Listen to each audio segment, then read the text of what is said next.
Space, the final frontier. These are the episodes of The Real Solid Snake for the Irish critics.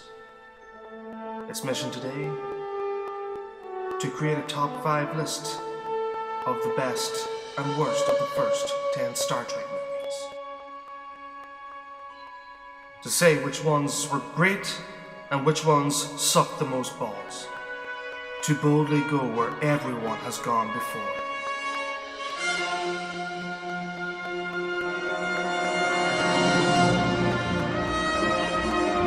Hello everyone, I'm The Real Solid Snake and welcome back.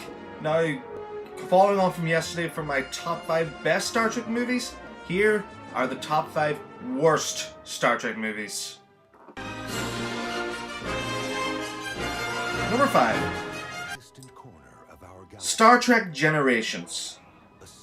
Now, when I say worst, this movie is not a bad movie, but it is definitely in the bottom 5.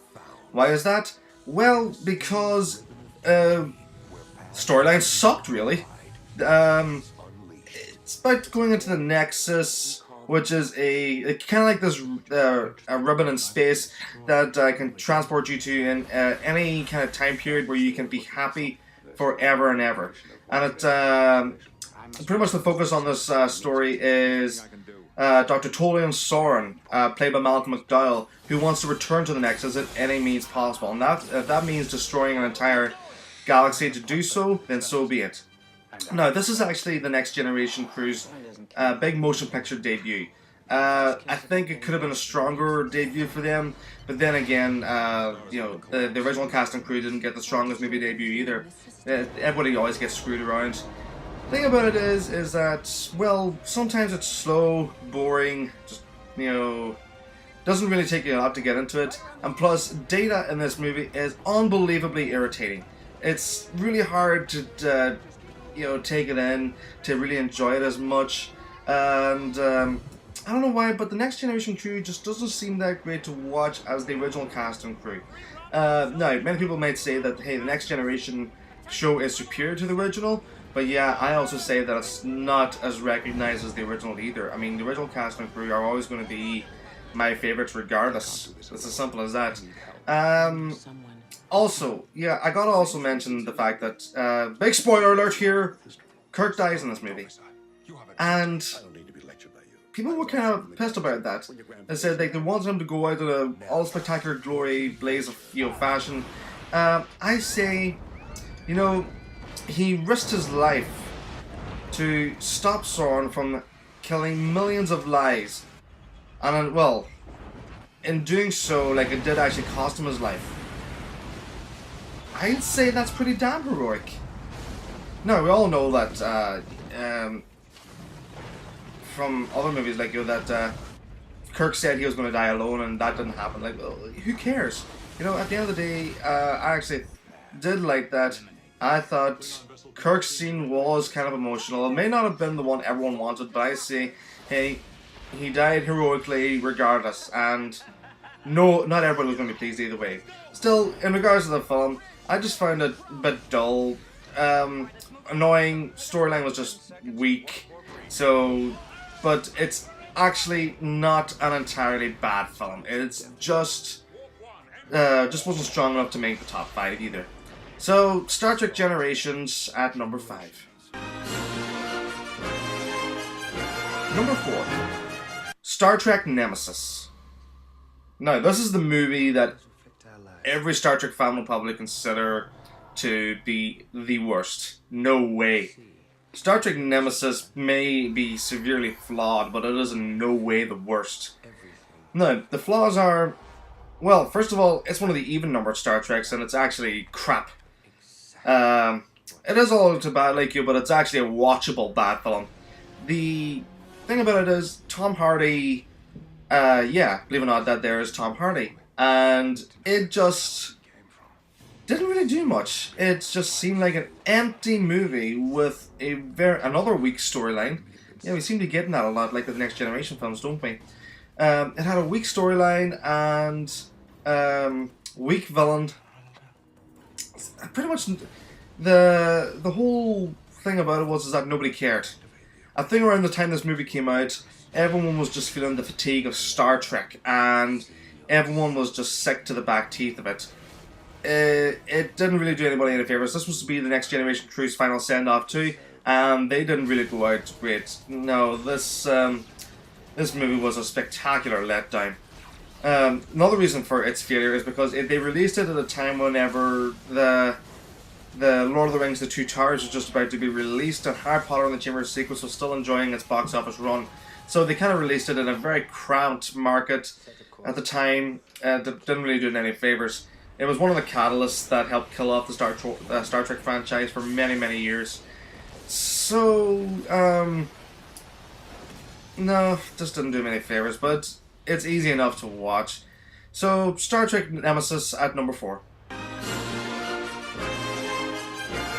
Number 3. Star Trek The Motion Picture. This was the big movie debut for the original cast and crew, and the very first Star Trek film to ever be released all the way back in the 1970s. 2 years after Star Wars, to be precise. So, why is this bad? Well, normally I would just say go watch it, and try not to be absolutely bored out of your skull.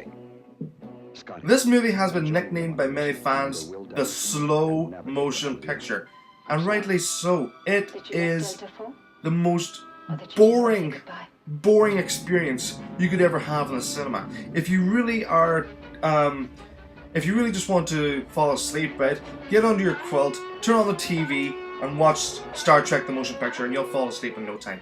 It doesn't help that the movie is directed by, well, what is often called like one of the best directors of all time, Robert Wise. I've never seen many of his pictures, but if he was so good, why couldn't he make this a good movie?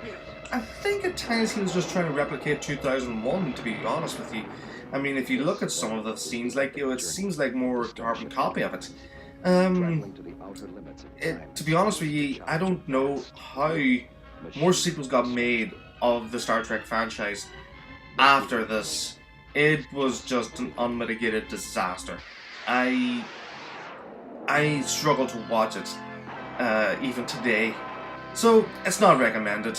So that's why it has a place on one of the top 5 worst Star Trek films of all time. Star Trek The Motion Picture at number 3. Number 2. Star Trek V: The Final Frontier. Okay, I really do not have to go into much about this. This is William Shatner's big debut as a Star Trek film director. And it sucked. Actually, you know, years I struggled to wonder if this was the worst Star Trek movie, and came to the conclusion this week that no, it's not. But it's damn well close.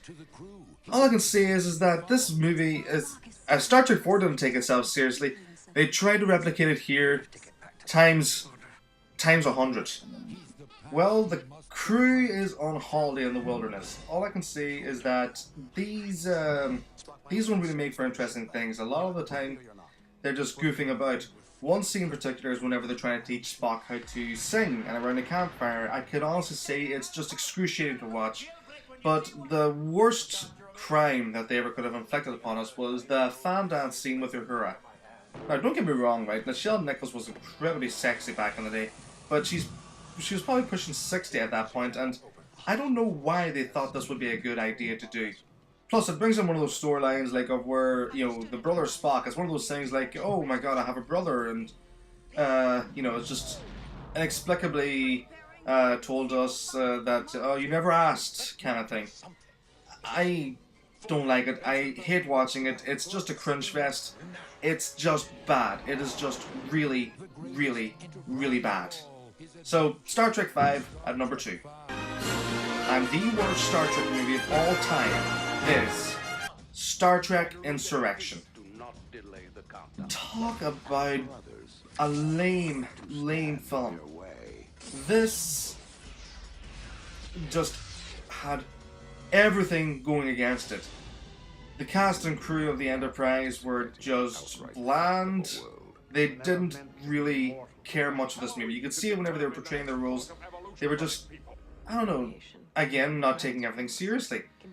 And it had possibly the worst story in all the Star Trek films to date.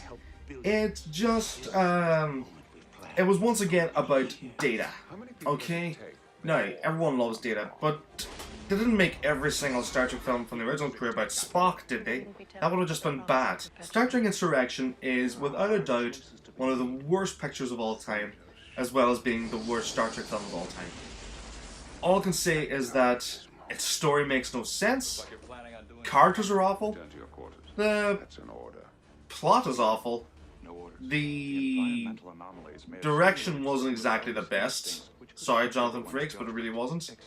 And it's just an all-around bore-fest as well. Not as boring as the original motion picture, but still boring. And, but then why does that make this the worst? Well, because as boring as the motion picture was, it was just better directed than this, which would ultimately make it slightly more watchable than Star Trek Insurrection. So those are my worst Star Trek films of all time. I hope you enjoyed it. We'll just stay tuned for another episode from the Irish Critics soon. Thanks for watching.